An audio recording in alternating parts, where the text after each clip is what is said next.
성경에서 그 하나님을 표현할 때 이런 표현들을 자주 하죠. 아브라함의 하나님, 이삭의 하나님, 야곱의 하나님, 이렇게 이야기를 합니다. 우리가 지난 21번에 걸쳐서 아브라함의 생애를 살펴보았습니다. 그래서 아브라함이 하나님이 어떤 하나님인지를 함께 나누었죠. 이제 오늘은 이삭의 하나님에 대해서 저희들이 함께 살펴보려고 합니다. 이삭이 만났던 하나님은 어떤 하나님일까요? 근데 창세기 저자는 이삭의 생애에 대해서는 이상하리만치 굉장히 인색하게 지면을 할애하고 있습니다. 아브라함의 생애에 대해서는 지금 저희들이 21번에 걸친 설교를 할 만큼 굉장히 방대한 내용을 우리들에게 전달을 해주잖아요. 근데 이삭에 대해서는 어떻게 보면 이삭이 주인공으로 나오는 장면은 오늘 우리가 함께 읽은 이 창세기 본문 외에는 별로 없어요. 사실은 그 앞에 이삭이 장가가는 장면도 나오지만 이삭이 주인공으로 등장하기보다는 아브라함의 종 엘리에셀이 주인공처럼 등장을 하는 이야기였습니다. 실질적으로 이삭이 주인공으로 그의 삶에 이렇게 등장하는 모습은 오늘 본문밖에 없다, 이렇게 말할 수가 있습니다. 또 아브라함의 생애를 보게 되면 아브라함이나 사라나 중간에 이름이 바뀌잖아요. 아브라함에서 아브라함으로, 사레에서 사라로 바뀝니다. 그리고 이삭의 아들 야곱도 보면 야곱에서 이제 이스라엘로 이름이 바뀌죠. 그만큼 그들의 생애는 이렇게 드라마틱했다라고 이야기를 할 수 있을 겁니다. 근데 이삭에게는 그런 모습이 나오질 않습니다.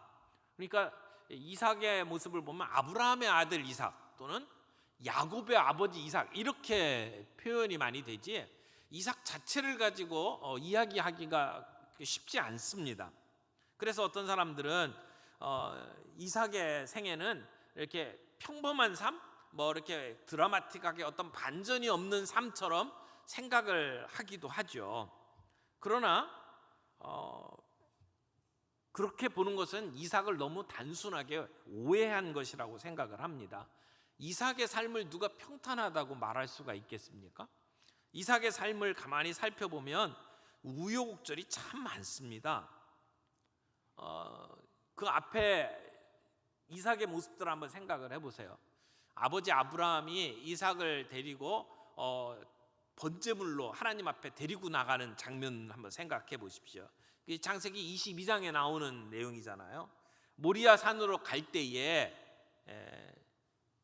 이삭이 이제 번제에 쓸 장작을 어깨에 메고 그리고 아버지와 함께 갑니다. 근데 가는 모습을 가만히 보면 이미 이삭의 모습이 번제물과 같은 모습으로 가게 됩니다. 아버지, 불과 장작은 여기에 있는데 바칠 제물은, 어린 양은 어디에 있습니까? 그럴 때에 얘야, 번제로 바칠 어린 양은 하나님께서 손수 마련해 줄 거야, 이렇게 이야기를 하면서 모리아 산으로 갑니다. 아마 이삭의 마음속에는 지금 어떤 일이 벌어지고 있는지 어느 정도는 감을 잡고 있지 않았을까 하는 생각이 듭니다. 하지만 이삭은 묵묵하게 순종하면서 아버지를 따라가죠. 아버지가 제물로 아들을 드리겠다고 아들을 묻고 장작 위에 올려놓습니다. 아브라함은 이미 나이가 많은 노인입니다. 이삭은 청년입니다. 이삭이 맘만 먹으면 거기서 거부할 수도 있고, 그리고 그 위기를 모면할 수도 있었을 겁니다. 그런데 이삭은 그런 상황 속에서 거부하지 않습니다. 하나님이 원하시는 것이 자기 자신이라고 하는 것을 이삭은 깨닫고 그 자리에서 순종합니다. 아마 모리아 산의 그 사건은 이삭에게는 굉장히 큰 사건이었을 겁니다. 그의 삶을 송두리째 바꿔놓는 중요한 사건이었을 겁니다. 아브라함의 고백처럼 하나님께서 미리 준비해 놓으신 인생이 이제 이삭에게 펼쳐지는 겁니다. 여호와 이레의 삶, 이것이 아마 이삭이 경험하는 삶이 아니었을까. 그리고 창세기 24장에 넘어오면 이삭이 아내를 맞이하는 장면이 나오잖아요. 평생을 같이 해야 될 아내를 맞이하는 그 장면에서 이삭은 신부의 얼굴을 보지도 못한 채 결혼을 합니다. 마치 예전에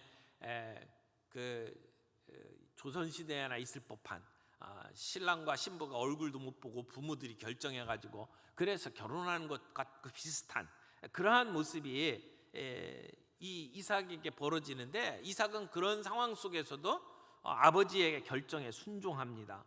인생의 가장 소중한 일까지도 하나님께 의지하면서 순종하는 것이 이삭의 모습이었습니다. 그때 결혼할 나이가 이삭에게는 40살이었잖아요. 그 40살 결혼하고 이삭이 아들 둘을 얻은 때가 언제냐면 60세입니다. 그러니까 40에 결혼하고 아이를 60에 얻어요. 그럼 20년 동안 아이를 기다린 겁니다. 하나님께서 아브라함에게 너를 통해서 민족을 이루겠다라고 했던 약속이 그 아들 이삭에게 이어지잖아요. 근데 이삭에게도 똑같은 짐이 있었을 거예요. 나를 통해서 민족이 이루어질 거다. 그래서 하나님의 나라가 이루어질 거다. 그러면 내 자녀를 통해서 이루어질 텐데 자녀가 없는 거예요. 그것도 20년 동안이나. 그때 이 문제 앞에서 이삭이 어떻게 행동합니까? 이삭은 아내가 임신하지 못함으로 그를 위해서 여호와께 간구했다, 이렇게 기록하고 있습니다. 20년을 기도하면서 기다립니다. 아내가 아이를 낳지 못해요. 그 일로 인해서 하나님께서 약속하셨던 그 하나님 나라의 비전은 지금 너무 멀리 보여요. 아마 아브라함이나 사라처럼 기다리다가 지쳐서 그 아브라함이 하갈을 첩으로 얻은 것처럼 인간적인 방법을 동원해서 뭔가를 이루고 싶은 유혹이 왜 없었겠습니까? 그런데 이삭은 이런 상황 속에서 아내를 푸시하거나 상황을 탓하거나 그러지 아니하고 뭐 했다고요? 기도했다고요. 하나님 앞에 나아가 겸손히 은혜를 구하며 기도했습니다. 그 기도를 하나님이 들으시고 그의 아내 리브가가 임신을 하도록 만드셨죠. 그래서 에서와 야곱이라고 하는 쌍둥이를 얻게 됩니다. 이것이 26장에 나오는, 이제 25장에 나오고 그리고 오늘 26장 본문이 이어지는 겁니다. 그 내용을 가만히 생각해 보면 20년 동안 포기하지 아니하고 기도했던 이삭의 모습을 우리는 볼 수가 있습니다. 자, 여기 이 26장에 이제 이삭이 어려운 일을 겪습니다. 그런 가운데 만나는 하나님, 이삭의 하나님의 모습을 우리가 좀 보게 됩니다.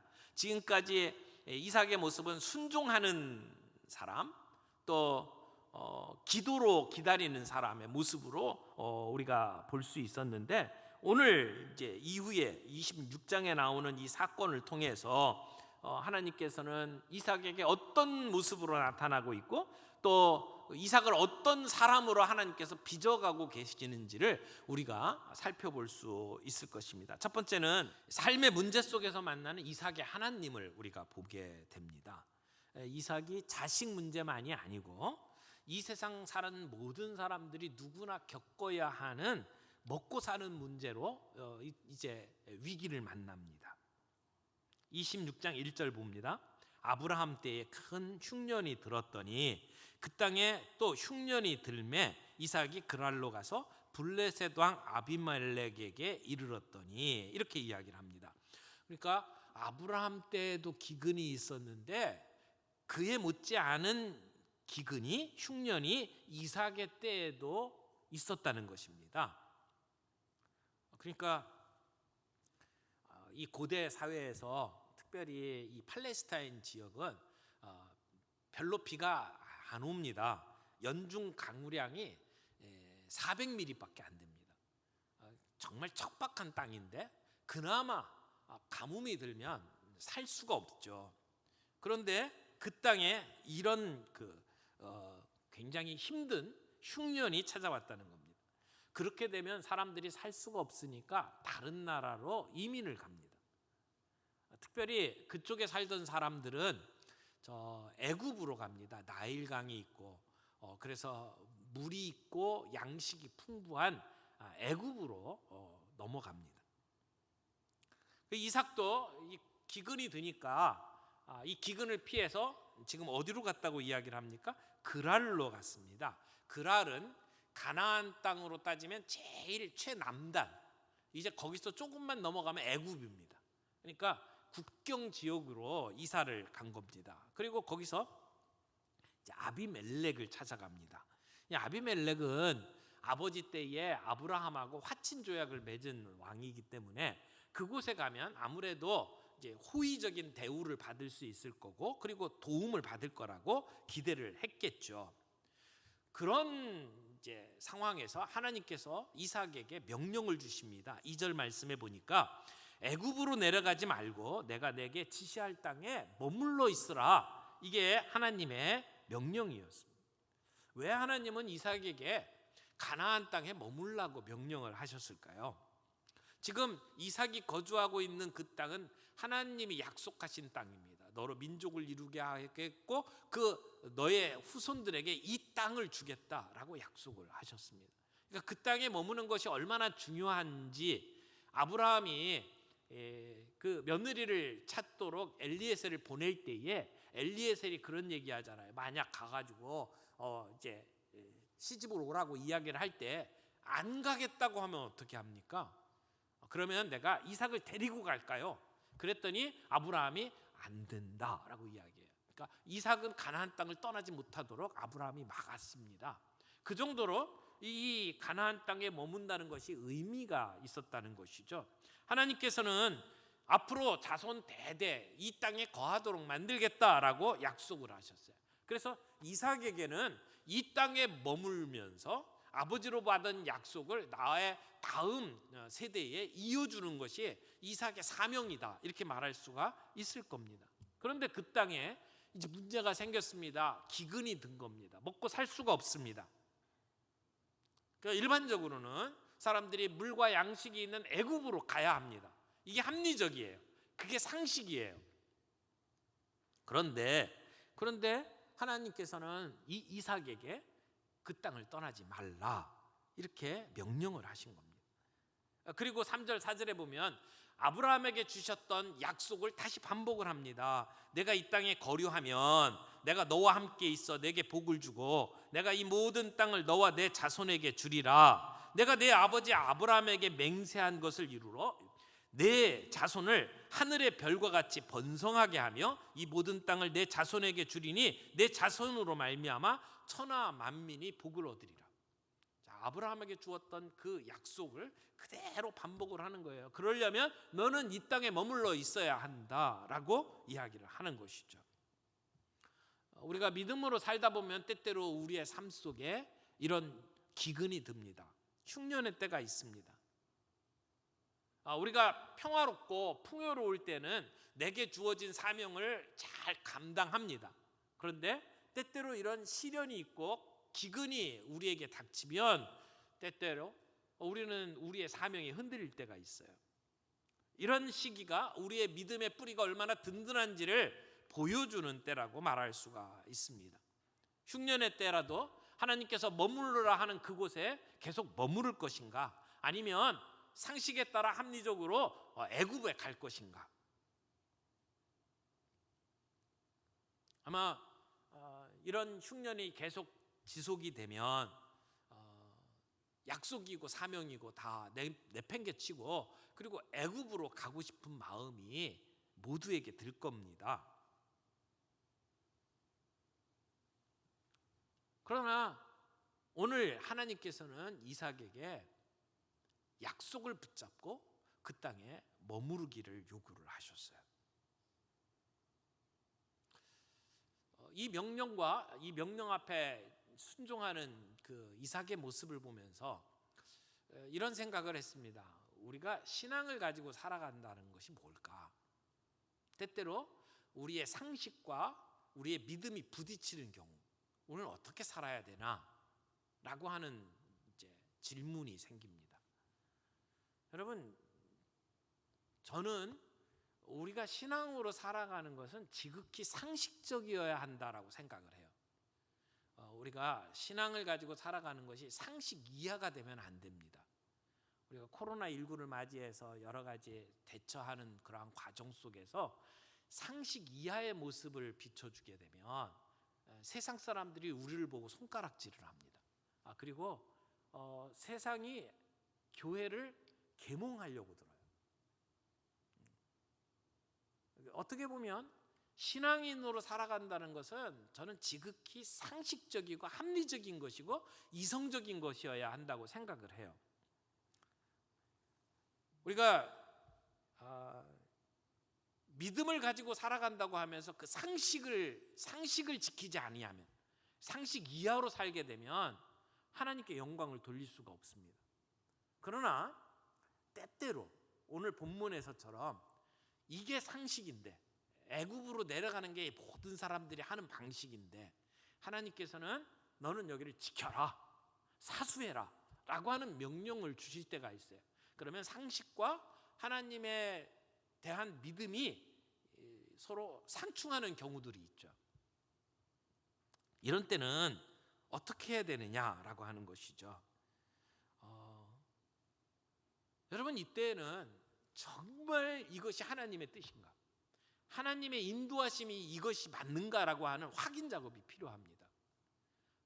우리가 상식에 벗어나는 어떤 행동들을 하면서 그것이 믿음인 것처럼 우길 때가 있는데, 그러나 그것이 정말 하나님이 우리에게 요구하시는 것이 맞냐, 그것이 하나님의 뜻이 아님에도 불구하고 우리가 그걸 우길 때 그것은 이단이 되고 사이비가 됩니다. 매돌 며칠 이 땅에 종말이 온다라고 이야기를 하면서 비상식적인 행동을 하면서 종말론을 믿고 있는 사람들을 우리가 종종 보지 않습니까? 상식 이하의 삶이죠. 이번에 코로나19가 시작되면서 이 이단과 사이비 집단들이 그런 비상식적인 행동들을 하는 것 때문에 기독교 전체가 욕을 먹은 경험들을 우리가 하고 있었습니다. 그러니까 논리와 상식을 초월한 어떤 일들을 할 때는 정말 그것이 믿음인가, 그것이 하나님이 원하시는 일인가를 말씀에 근거해서 분명하게 확인하는 작업들이 있어야 된다는 겁니다. 근데 하나님께서는 이삭에게 일반 세상 사람들이 하는 방식과는 다른 방식으로 살아갈 것을 명령했고, 그 명령 앞에 이삭은 순종을 했습니다. 두 번째로 이 말씀에서 살펴볼 것은 이 순종하는 자에게 복 주시는 이삭의 하나님을 보게 됩니다. 하나님께서 이 명령을 주셨을 때 이삭이 따질 수 있잖아요. 하나님, 우리가 지금 이 삶의 현실을 무시할 수가 없습니다. 먹고 살려면 애굽으로 가야 됩니다. 이렇게 따질 수 있잖아요. 근데 이삭은 따지지 않았습니다. 6절 말씀에 뭐라고 이야기합니까? 이삭이 그랄에 거주하였더니. 아주 짧은 성경 말씀이지만 굉장히 위대한 순종을 지금 표현을 하고 있는 겁니다. 물론 이 순종을 하려고 할 때에 이삭에게 갈등도 있고 고민이 있었을 겁니다. 자기 혼자 사는 것도 아니에요. 가족들이 있습니다. 양떼도 있고 소떼도 있고 자기와 함께하는 종들도 있습니다. 근데 이들이 먹고 사는 일을 책임지고 있는 이삭의 입장에서 무작정 가나안 땅에만 머물 수 있는 건 아니잖아요. 그런데 이삭은 이 명령 앞에 눈 딱 감고 순종했습니다. 그렇게 순종했을 때 어떤 일이 벌어졌습니까? 이삭이 이 상황에서 굶어 죽었나요? 흉년으로 말미암아 죽었나요? 그렇지 않습니다. 순종했을 때 이삭에게는 세 가지 하나님께서 놀라운 일들을 벌이시는데, 그 첫 번째 일은 하나님께서 이삭의 가정의 신변을 보호해 주신 겁니다. 이제 그랄에 가서 머물려고 할 때에 이삭에게는 두려움이 있었습니다. 물론 기근으로 인해서 먹고 사는 문제도 있었지만 자기 가족들을 보호하는 일에 위협을 느꼈습니다. 특별히 리브가와 함께 갔잖아요. 근데 리브가가 예뻐요. 아브라함에게 사라가 예뻤던 것처럼 이 이삭에게 리브가가 예뻤습니다.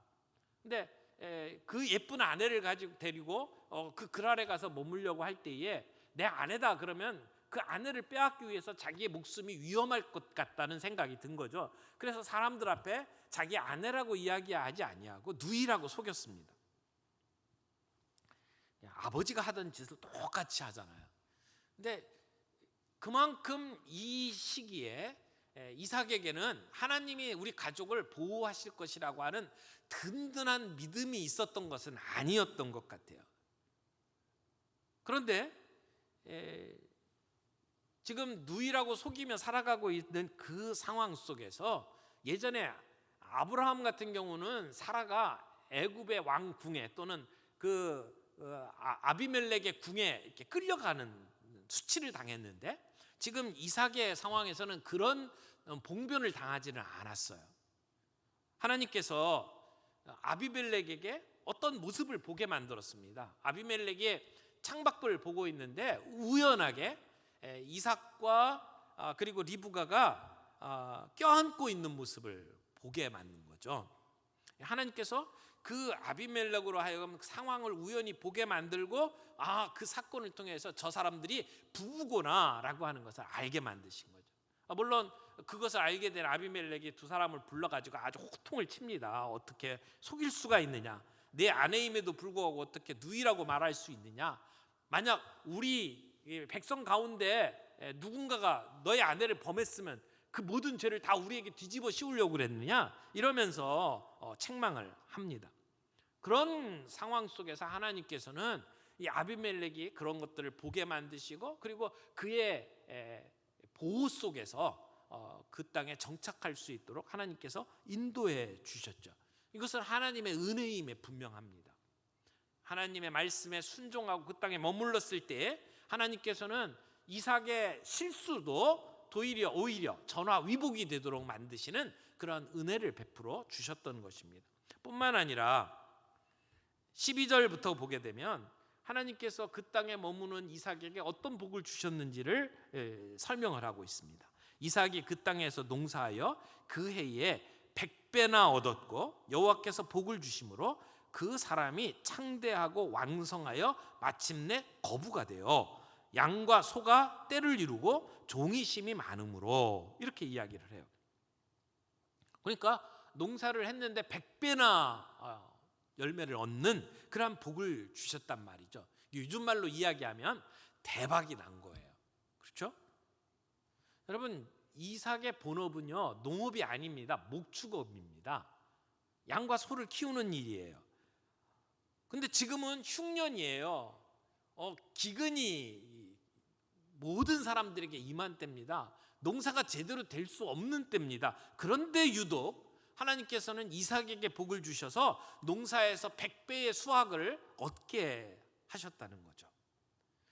이 아브라함, 이삭, 야곱의 삶 속에 농사를 지었다라고 하는 표현이 굉장히 드뭅니다. 잘 안 나오는데 여기에서만 예외적으로 이렇게 농사를 지어가지고 많은 수확을 거두었다라고 이야기를 하는 거죠. 그러니까 남들은 불황일 때 다 쫄딱 망하고 있는데 이삭만 부자가 되고 있는 상황입니다. 어떻게 이런 일이 벌어집니까? 12절에서는 이렇게 이야기해요. 여호와께서 복을 주심으로. 여호와께서 복 주셔서 이렇게 됐다는 것이죠. 안 될 상황에, 불가능한 상황에 하나님의 말씀에 순종했더니 하나님이 이렇게 복을 주셨다는 것입니다. 우리가 하나님께 우리의 문제를 맡기고 그분 아래 거하면 하나님이 우리의 삶을 통제하십니다. 그리고 필요에 따라서는 하나님께서 우리의 인생을 책임져 주시고 우리를 위해서 기적을 베풀어 주십니다. 그런 하나님의 은혜를 우리의 삶 속에서 우리가 경험할 수 있기를 바랍니다. 또 하나 하나님께서 복 주신 게 뭡니까? 이제 거부가 됐잖아요. 복을 많이 받았잖아요. 그러니까 그 땅에 사는 사람들하고 이삭의 삶이 대비가 되는 거예요. 그러니까 사람들이 시기합니다. 우리는 너무 힘들고 어려운데 저 사람만 잘 돼요. 저 사람만 집에 소와 양이 새끼를 낳고 그리고 점점 때를 이루고 곡식을 거두어도 풍작을 거뒀단 말이죠. 그러니까 사람들이 시기합니다. 그리고는 이 이삭이 가지고 있었던 우물을 메꿔 버립니다. 그래서 우물이 메워지면 이삭은 다른 곳에 가서 우물을 찾습니다. 우물을 파면 또 다시 물이 나옵니다. 여러분, 양보하고 또 양보하고 그럼에도 불구하고 싸우지 않는 그 이삭에게 하나님께서는 새 우물을 주시는 복을 주십니다. 이삭이 다투지 않습니다. 파기만 하면 물이 솟아나는 은혜를 경험을 하게 되는 것이죠. 하나님의 약속을 붙잡고 가나안 땅에 머물던 이삭에게 하나님은 이런 은혜를 주셨습니다. 하나님은 신변을 보호해 주시는 은혜, 그리고 풍작을 거둘 수 있는 은혜, 그리고 우물을 파면 새 우물이 생기는 은혜. 세 번째 살펴볼 것은 믿음의 자리에 서도록 하시는 이삭의 하나님을 보게 됩니다. 근데 23절에 가게 되면 이상한 장면을 봅니다. 그렇게 애써서 우물을 팠어요. 그리고는 그곳에서 하나님이 주시는 복을 누렸어요. 그러면 그곳에 계속 있을 것 같은데 이삭이 그 자리를 떠나서 브엘세바로 올라갑니다. 브엘세바가 어느 곳이냐면 아브라함과 아비멜렉이 조약을 맺었던 곳입니다. 그곳에 에셀나무를 심고 그리고 여호와 하나님의 이름을 불렀던 곳이 이곳이 브엘세바입니다. 그러니까 브엘세바는 이삭에게 있어서는 믿음의 고향과 같은 곳입니다. 흉년을 맞이하면서 그곳을 떠나서 저 변방 이제 이 애굽으로 막바로 건너갈 수 있는 그 끄트머리에 살고 있던 이삭이 다시 브엘세바로 올라간 겁니다. 왜 이 이삭은 지금 모든 게 잘 풀리고 있는 상황 속에서 브엘세바로 올라갔을까요? 24절에 보면 브엘세바로 올라가서 하나님께 기도할 때에 하나님께서 이삭에게 나타나셨습니다. 24절, 그 밤에 여호와께서 그에게 나타나 이르시되 나는 내 아버지 아브라함의 하나님이니 두려워하지 말라. 내 종 아브라함을 위하여 내가 너와 함께 있어 내게 복을 주어 내 자손이 번성하게 하리라. 여러분, 이렇게 하나님께서 나타나셔서 이삭에게 지금 이렇게 다시 약속을 하면서 복을 주시겠다고 말씀하시는 것을 보면 하나님은 이삭이 브엘세바로 올라오는 것을 기뻐하셨습니다. 그런데 이삭은 그랄에서 뭘 보고 뭘 생각을 했길래 브엘세바로 올라왔을까요? 물론 하나님께서 애굽으로 가지 말아라, 가나안 땅에 머물라라고 하는 말씀을 듣고 이삭이 그랄 땅에 머물렀을 때 하나님은 그에게 복을 주셨어요. 하나님은 그의 순종하는 모습을 보고 기뻐하셨어요. 그러나 그게 다가 아니라고 하는 사실을 이삭이 깨달은 겁니다. 그 가나안 땅의 제일 끄트머리 땅에 머물러 있는 게 온전한 순종이 아니라고 하는 것을 이삭은 깨달은 겁니다. 언제든지 애굽으로 건너갈 수 있는 위치에 자리를 잡고 있는 것이 온전한 순종이 아니라는 거죠. 약속의 땅 중심으로 옮기는 것이 필요하겠다라고 이삭은 생각을 했습니다. 지금 내가 가나안 땅에 머물러 있는 것으로 인해서 하나님이 기뻐하시고 나에게 복을 주신 하나님, 그 하나님을 내가 기쁘시게 해드리고 싶다라고 하는 소원이 이삭의 마음속에 들었던 것이죠. 그래서 약속의 땅의 중심인 브엘세바로 올라가게 되는 겁니다. 그곳에서 이삭은 무엇을 합니까? 25절 보세요.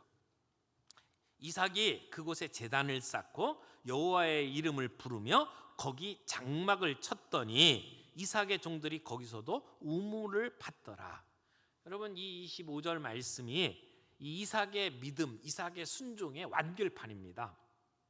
이 이삭의 평생의 삶이 이 한 절에 고스란히 녹아 있습니다. 뭡니까?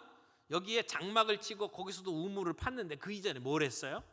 25절에 그곳에 제단을 쌓고 여호와의 이름을 불렀다라고 고백하고 있습니다.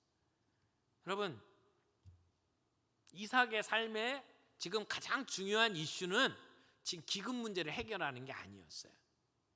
우물을 파는 게 시급한 게 아니었어요. 이삭의 삶에 가장 중요한 것은 하나님께 예배하는 것이었습니다.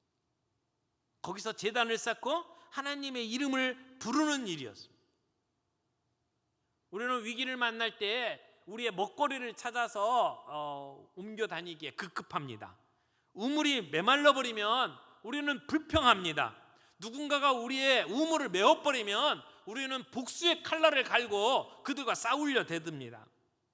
그런데 이삭은 지금 이 상황 속에서 도리어 자기의 거주지를 약속의 땅 가운데로 옮겨가고 거기에서 제단을 쌓고 여호와의 이름을 부릅니다. 긴급하게 보이는 우물의 문제에서 가장 중요한 문제, 신앙의 문제로 하나님 앞에 나아가는 모습을 봅니다. 우리의 인생의 우물이 메워질 때 우리는 어떻게 해야 합니까?